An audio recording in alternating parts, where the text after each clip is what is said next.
Halo guys, halo teman-teman YouTube, balik lagi channel Up Kimia dan TPS ya. Nah, pada pertemuan kali ini saya akan membahas mengenai materi kimia, yaitu bab laju reaksi. Nah, pada bab laju reaksi sendiri, biasanya itu diawali dengan mereview mengenai konsentrasi, yaitu molaritas ya. Nah, nanti kita akan mereview mengenai molaritas, kemudian pengenceran, dan juga pencampuran zat sejenis. Nah, seperti yang kalian tahu, molaritas sendiri itu pengertiannya jumlah mol zat terlarut dalam 1 liter larutan. Berarti kalau di sini ada pelarut, biasanya air ya, ada pelarut air. Kemudian kita memasukkan massa zat terlarut, ini kan akan menjadi larutan. Jadi rumus molaritas ini sama dengan mol si terlarut ini ya, dibagi volume oleh larutan. Nah, dari rumus molaritas mol per volume ini bisa kita uraikan menjadi gram per mr 1000 per V, di mana V di sini satuannya itu mililiter. Jadi mol terlarut ini kita uraikan menjadi massa terlarut dibagi mr. Kemudian di sini ada angka 1000-nya, yaitu konversi dari liter ke mililiter. Nah, karena di sini dikonversi dari liter ke mililiter, ada pengali 1000-nya, berarti di sini volumenya itu dalam mililiter ya. Nah, bisa juga mencari molaritas itu kita kalikan persen massa kali rho kali 10 dibagi mr. Nah, kita menggunakan yang mana semuanya benar dan tergantung yang diketahui di soal ya.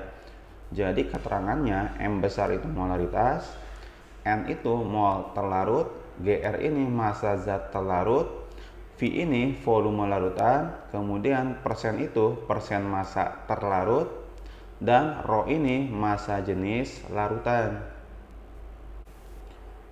Nah, contoh soalnya sebagai berikut. Ada larutan urea yang dibuat dengan cara melarutkan 3 gram urea ke dalam air hingga volumenya 250 ml. Nah, yang ditanya konsentrasi larutan dalam molaritas itu berapa? Berarti intinya ini ada suatu pelarut, dimasukkan 3 gram urea, nanti akan menjadi suatu larutan urea yang bervolume 250 ml ya. Nah, berarti kan kita punya massa terlarut dan juga punya volume larutan. Tinggal kita masukkan ke rumus molaritasnya. Massa dibagi mr kali 1000 per V. Ingat di sini V-nya satuannya itu mililiter ya. Nah, berarti massanya 3, kemudian mr-nya itu 60. Kemudian volume larutnya 250 ml. Berarti tinggal kita coret 3 dan 6 nya kan ini sisa 2. Kemudian 1000 dibagi 250 itu kan sama aja dengan 4 ya. Berarti tinggal 4 dibagi 2. Kemudian di sini kan masih ada 0,1, hasilnya berarti 0,2 molar ya. Berarti opsi jawaban yang benar itu yang B.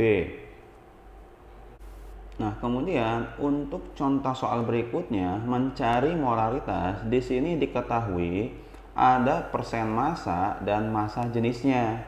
Artinya ada suatu larutan asam nitrat, biasanya kalau dia diketahui persen massa dan massa jenisnya, larutan itu merupakan larutan pekat ya. Dia terdapat persen massa nitrat dalam larutan tersebut, asam nitrat itu ada 63%. Kemudian massa jenisnya 1,3 kg per liter. 1,3 kg per liter itu satuan itu sama aja dengan 1,3 gram per mili untuk massa jenisnya ya. Nah, kemudian karena diketahuinya persen massa dan massa jenis, berarti untuk mencari molaritasnya tinggal kita gunakan rumus persen kali 10 kali rho dibagi mr ya. Di mana persen massanya itu 63, 10 itu angka, kemudian rho-nya itu 1,3. Jadi satuan rho-nya ini boleh kilogram per liter atau gram per mili ya, sama saja. Kemudian mr-nya 63. 63-nya bisa kita coret, tinggal 10 dikali 1,3. Berarti hasilnya 13 molar. Jadi opsi jawaban yang benar itu yang D. Nah, berikutnya yang akan saya bahas itu mengenai pengenceran larutan. Di mana pengenceran larutan sendiri itu pengertiannya penambahan air pada suatu larutan ya. Nah, ketika air ditambahkan pada suatu larutan, dia kan semakin encer, judulnya juga pengenceran ya. Berarti itu molaritasnya pasti akan berkurang ya.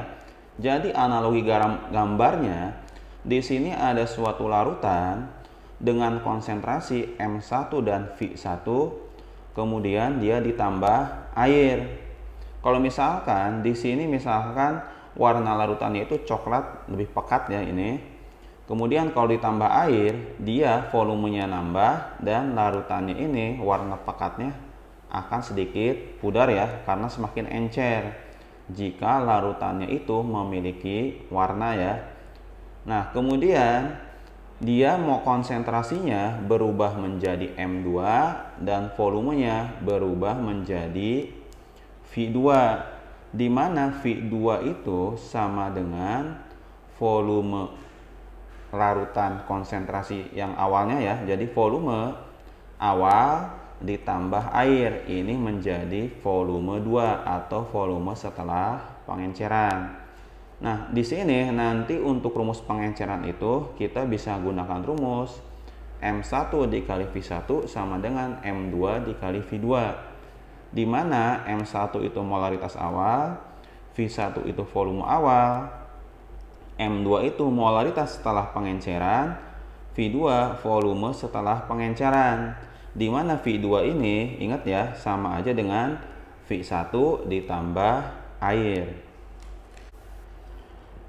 Nah, di sini untuk contoh soal pengenceran, di sini ada soal ke dalam 10 ml larutan asam sulfat 2 molar ditambahkan air sebanyak 90 ml.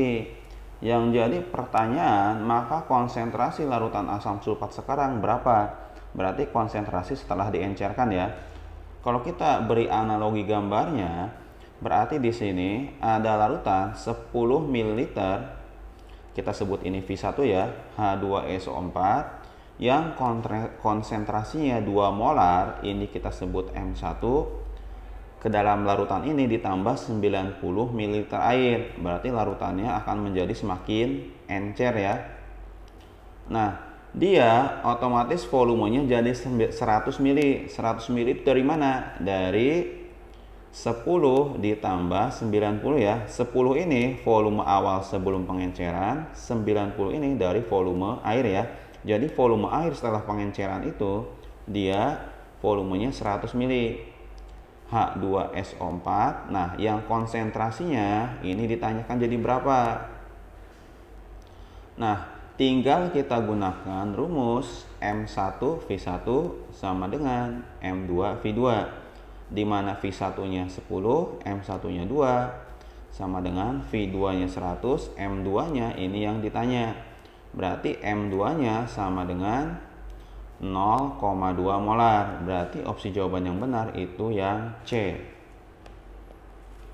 Nah, kemudian yang akan dibahas selanjutnya yaitu mengenai pencampuran zat sejenis.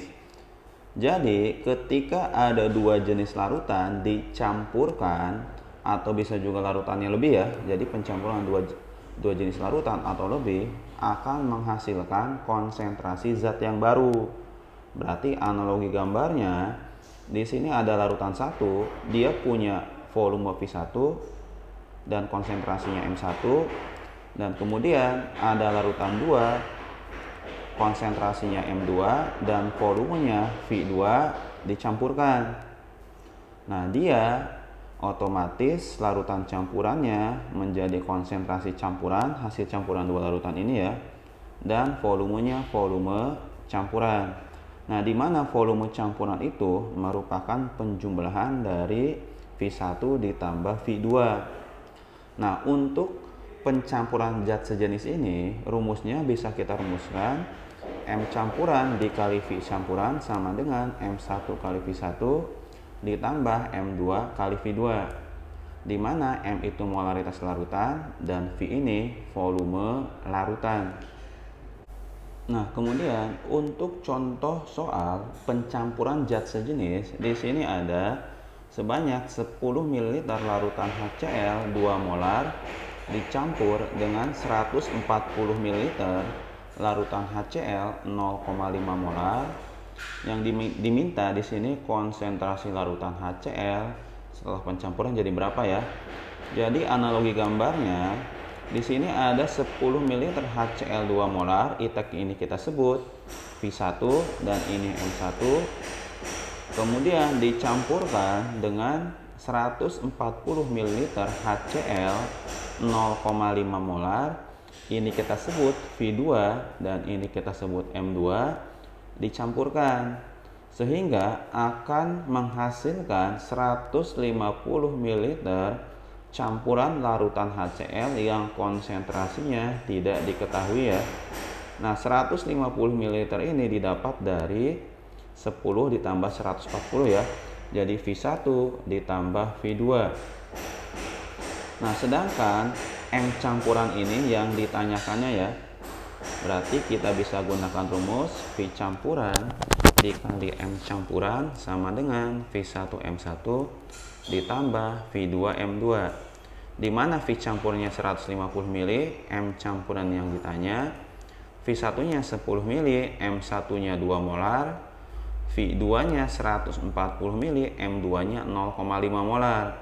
Berarti M campurannya sama dengan 20 ditambah 70 dibagi 150 ya. Berarti M campurannya sama dengan 90 per 150 atau sama dengan 0,6 molar. Jadi opsi jawaban yang benar untuk soal ini yaitu yang E.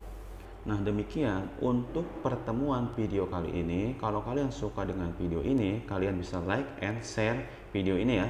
Dan terus juga dukung channel ini. Caranya gimana? Caranya sama seperti tadi, dengan cara like, share, and subscribe ya, biar saya terus semangat untuk mengupload video-video selanjutnya.